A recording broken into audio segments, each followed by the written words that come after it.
RTN Congress, where I heard a speaker from the RAF. She was so inspirational that I knew she was the sort of speaker we needed at our conference. She kindly agreed to come along, and we're lucky enough to have her here today. Please give a warm welcome to Flight Lt Venesa Miles. Thank you.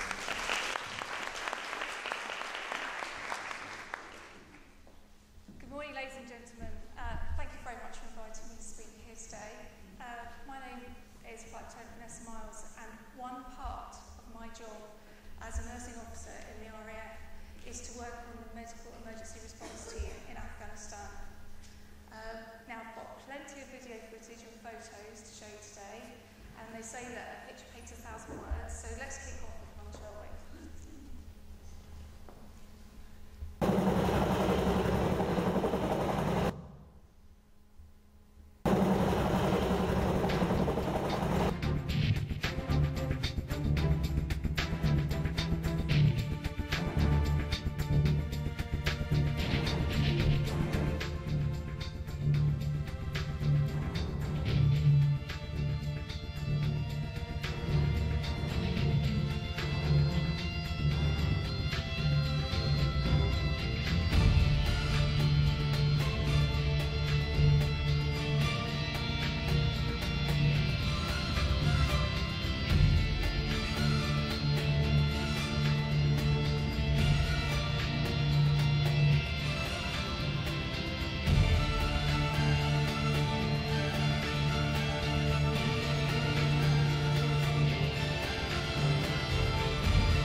After that, I'm going to talk to you about the components of MERT, the team, what it's made up of, and the role that the nurse has within that team.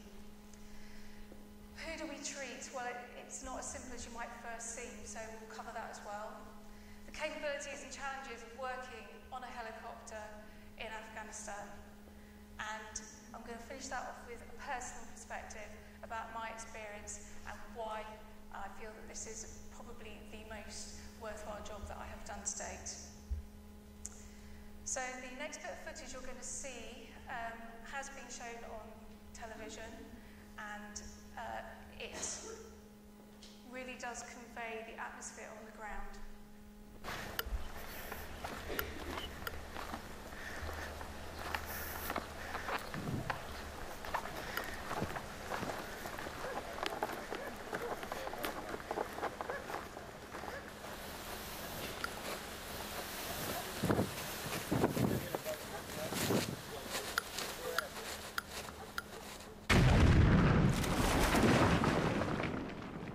Jesus. Stay still. Stay fucking still. Stay with us. Listen. Stay still. Stay down. Stay the fuck down. This way. Wait, don't to me. You're gonna be alright, mate. You're gonna be okay. You put morphine on. Let go. What? No, don't fucking touch it. Stay still. I can't breathe. You can't breathe out. You can't breathe. We gotta get him fucking out of here. Fucking boss! Boss, we gotta get him out now! Here, send to put the phones up to get him out! You're gonna be alright, mate. You're gonna be okay.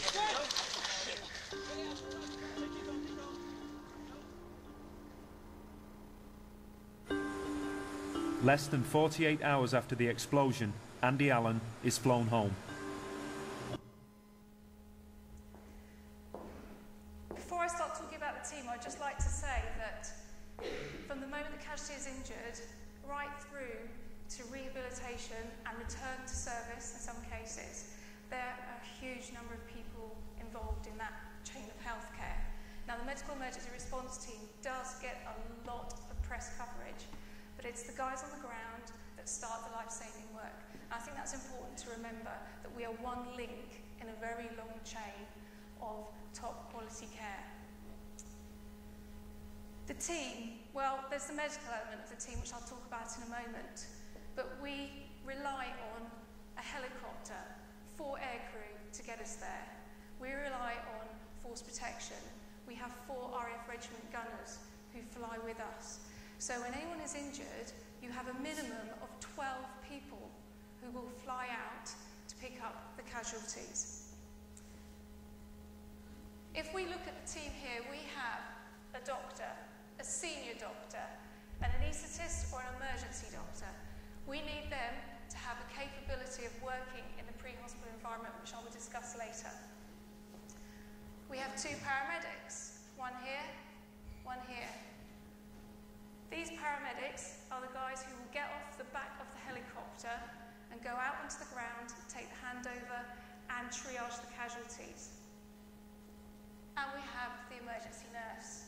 As you can see from this photo, the nurse is wearing a different headdress to the rest of the team. We carry the capability to speak to the aircrew and to the medical team, and hence we have 2 microphones on our helmets. So you'll have one conversation going into your left ear, that's from the medical team, and another one going into your right ear, that's from the aircrew. And the importance of this is that when we're flying out, we just know that there have been casualties taken. What we need to know before we arrive is the nature of the injury, what's caused it. Is it a mine? Is it a gunshot wound? What are the injuries that have been incurred? Because we prepare our medical kit en route. We also want to know what the intelligence factors are, because if there is an ongoing firefight on the ground, then the paramedic who is getting off the back of that helicopter needs to know that. So we get a lot of information coming through from the ground forces, and we will pass that on to the rest of the medical team. And in a minute, I'm going to show you some film footage. When you're watching it, if you watch for the subtitles at the bottom, you hear the aircrew speaking and you hear the nurse speaking. They're talking about the number of casualties, the nature of the injuries, and the thing that this next film footage covers is the fact that it's not always a permissive environment. The ground troops will do their best to find a safe helicopter landing site away from any problems that continue, but that isn't always the case.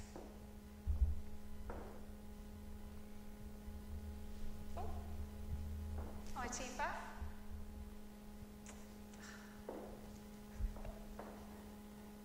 Next.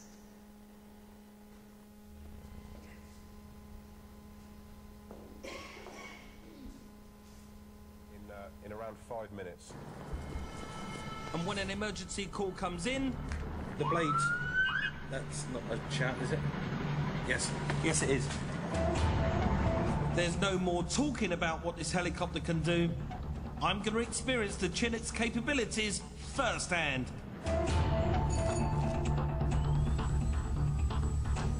As well as the 2 pilots, the crew consists of 4 medics and 4 force protection soldiers.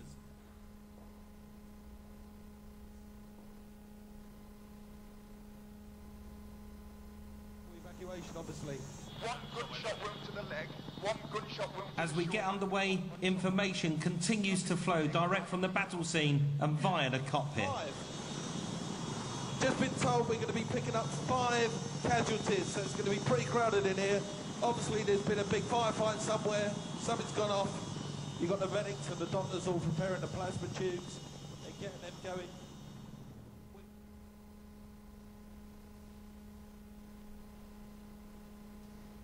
You get an eyes on the casualty. Can you tell me if we need to get back pronto or we've got a little bit of time?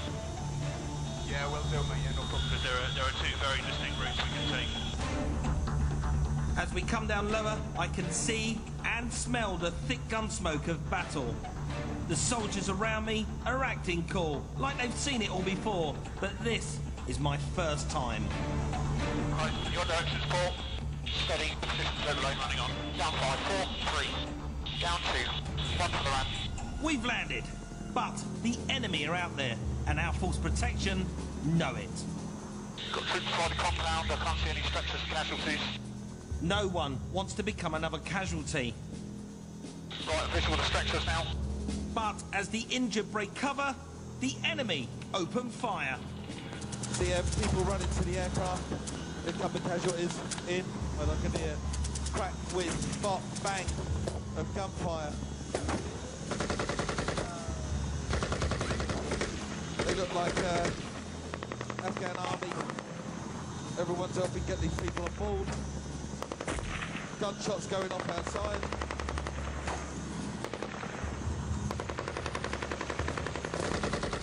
They are actually firing here, outside the door.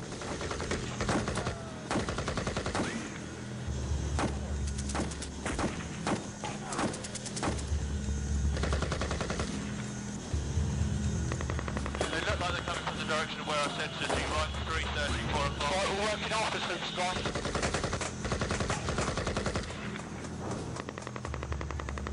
Roger. Oh, no, little bad boys filming. So whilst you're en route to the shout, you're passing that information over to the rest of the team. Once you've got the casualties on board, as well as looking after them, and that is our primary role, we've also got the responsibility of then passing information back through the chain to the hospital at Bastion. So in other words, if we've got 5 casualties on board, as was the case in this shout, one of them is declared dead en route, you inform the hospital. Because they're standing up trauma teams to cater for 5 casualties. They want to know, is this patient very seriously injured? Do they need to be seen immediately? Do they need to go into CT and theatre? Do they need minor injury treatment? Have they just got a minor wound, shrapnel wound to their upper arm? This kind of information you are relaying whilst you're treating the casualties. And as we all know as nurses, you're very good at multitasking. I think that's why we've inherited that role within the team. Who do we treat? Obviously, we treat the British soldiers, but we have ISAF personnel out in Afghanistan. Americans, Estonians, Georgians. You'll pick up a lot of different nationalities who are out there providing security force protection. Local nationals. We will treat local nationals who have been injured through explosive devices. We will treat detainees, Afghan National Army and Afghan police. And amongst that, we will treat children. So before we deploy, we will have an element of paediatric training. But I must stress that we are all recruited as adult nurses into the Royal Air Force. But yes, we have picked up local national children. Capabilities and challenges. Well, I like to talk about our capabilities through the use of this photograph, because when we are treating very seriously injured, we will use the algorithm CABC. You're used to ABC, airway, breathing, circulation. We treat catastrophic hemorrhage first because of the nature of the injuries that we see. So the paramedic here will be looking after catastrophic hemorrhage. We have gunshot wounds and explosions as our top 2 causes of major injury. Here, this gentleman has lost both of his lower legs, so he's had tourniquets applied to stop the bleeding. That will have happened on the ground. His buddy or his team medic will have applied those tourniquets. But what we do is we check them, because in movement they can become loose. We apply a special type of bandaging that helps with clotting. It's called Celox. We then apply first field dressings. That's how we will approach the catastrophic hemorrhage element in a double amputee. Airway. I talked earlier on about how we have to have a very senior doctor working with us. They have to have the capability to do a rapid sequence induction. This doctor is just about to intubate. If we have no capability to do a normal intubation, we can do surgical airway. Now we're looking at a 1 casualty scenario here. If we've picked up 4 or 5 casualties, obviously the team breaks down. And you may find yourself, as the nurse, working with a casualty who needs a surgical airway. We are trained and we are covered to do surgical airways when we are working in Afghanistan. I can't do them here, but when I go out to Afghanistan, if I've got a casualty, I can do that. Breathing. With the breathing, we have a ventilator on board. We can use this if we need to. If the patient has been intubated and is ventilated and they are still suffering with problems within the chest, we can open up the side of the chest, we can do thoracostomies. Once again, as a nurse, I am trained to do this when I'm working in Afghanistan, and we do this. Circulation. We carry access for intraosseous provision of blood and blood products, because quite often when you've got a casualty who has lost 2, sometimes 3 limbs, IV access is not always possible. That said, this casualty here had IV access in his left antecubital fossa, but we like 2 points of access in our trauma casualties. So what we can do is we can either drill into the upper arm, or we can basically fire off into the sternum. And with that, we have the capability to give blood and fresh frozen plasma. At the moment, we are the only capability that transfuses patients in the pre-hospital environment. And we have noted by looking retrospectively at patient cases that this is a life-saving factor. We carry 4 units of blood and 4 units of fresh frozen plasma, and we regularly transfuse casualties pre-hospital. As you can see here, our MERT force protection are helping us out. They are a very good source of helping with catastrophic hemorrhage applying the tourniquets, and they're also very good at getting the blood bags changed for you if you're caught up elsewhere. But the thing that I love about working for the RAF in Afghanistan is the skill set that I am allowed to perform whilst working on the back of MERT, because it really does make a difference to the casualty's end state. As you can see here, this gentleman's been intubated, he's been transfused, he's ready for handover to the hospital at Bastion at the moment. They're just about to land on here. We have the challenges of no piped oxygen that you have in a resus room, so we have plenty of oxygen cylinders. We have nowhere to plug in equipment, so we rely on battery-operated equipment. As you can see from this photo, it's a small working environment, but everyone has a place and they find it.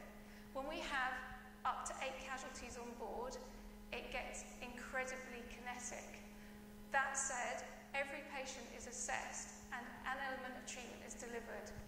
Our flying times out in Afghanistan at the moment are anywhere between 5 and 25 minutes. So sometimes you pick the casualty up and you're back at Bastion before you know it. Other times you've got 25 minutes in which you can get an awful lot of treatment delivered. Afghanistan is either really, really, really hot in the summer, 45, 50 degrees, which when you're wearing body armour, boots, etc., can induce a little bit of a sweat factor. And then in the winter time, it gets down to -10 degrees, which once again, when you go up to altitude, can lead to problems, not just for you personally, but for the casualty. You're looking at hypothermia in your trauma casualties even when it's 45 degrees. So we have the capability to warm the blood. We carry with us a small warming version of the big level 1s that you see in resus, about yay big. It's called the Enflow. We have blizzard blankets, which we try to negate that cold factor, but whatever we do, your trauma casualty is going to get into hospital with an element of hypothermia, just because of the nature of their injuries. Dust. We have an awful lot of dust created in those hot temperatures. And in the cold, you've got brittle factor for your bougies. You've got electromedical equipment that doesn't like being -10 degrees. So all these factors have to be considered when you're looking after and maintaining your kit. Here's some film footage to show how cold it gets. Yet another mine or homemade bomb victim. It's an Afghan army soldier this time with serious head and foot wounds.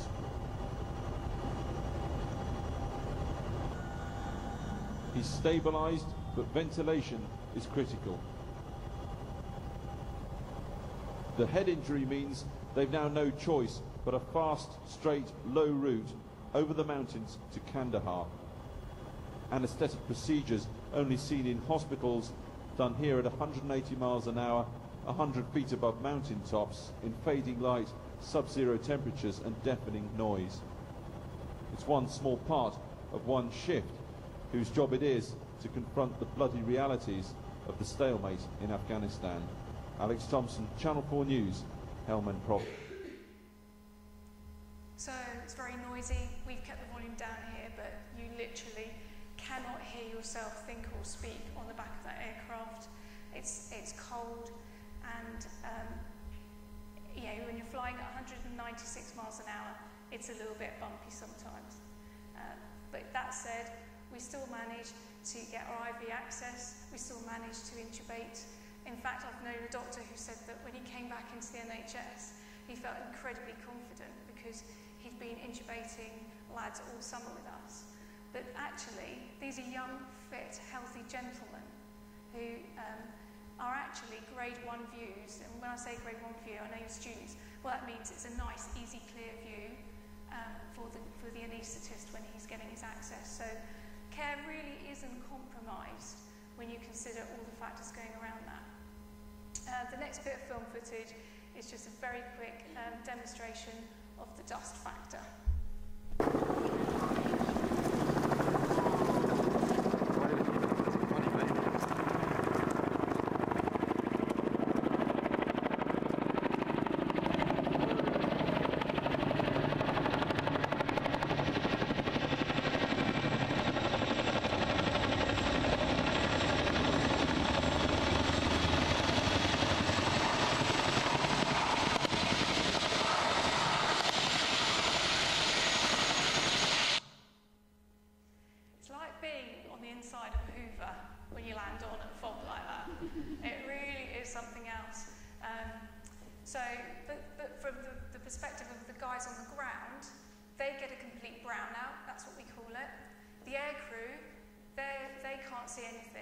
So it does actually make the tactical situation quite difficult sometimes.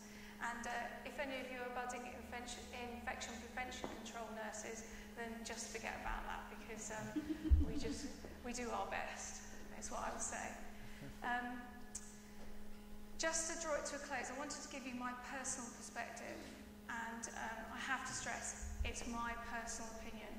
I ended up joining the Royal Air Force at a very late age. I was nearly 38 when I joined. I had a lifetime of working in the NHS and abroad and doing various things.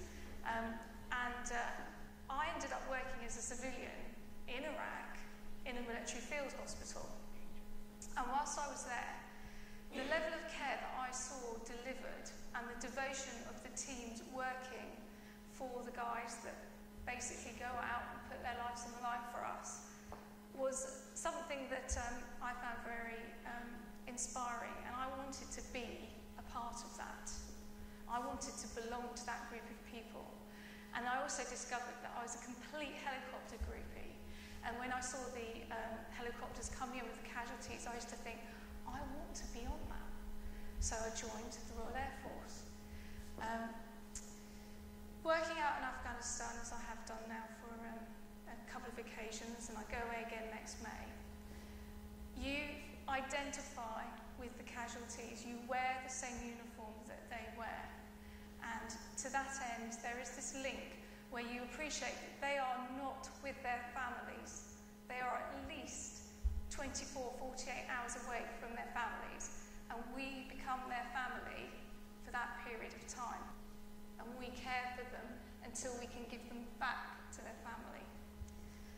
And when you get to see photos like this of guys that you've picked up who've lost 3 limbs, who back in 2005 and 6 may not have survived their injuries, but because of the research, the funding and the medical developments that have increased our capability in the pre-hospital environment, when you see them go back to their units, that is all the reward you could ask for. Let's not forget their pals, the guys who aren't injured but put in an absolutely monumental effort to get their pals off to us and us back to Bastion, because they go back to fighting for us after they have delivered the casualties to the MERT. But they do it. How they do it, I'll never know, but they are absolutely fantastic. And they say to us that knowing that we will pick them up is what helps them get up and go out in the morning. And just to end on a light note, when we are back at Bastion, there's a high emphasis on raising money for charity, usually Help for Heroes or Blesmer items. So we had a charity volleyball match, and this gentleman here is one of the paramedics that I worked with last summer. He thought himself a little bit of hot toddy and used to like having his photo taken a lot. So if anybody has any questions, I'll happily take them now. Thank you very much.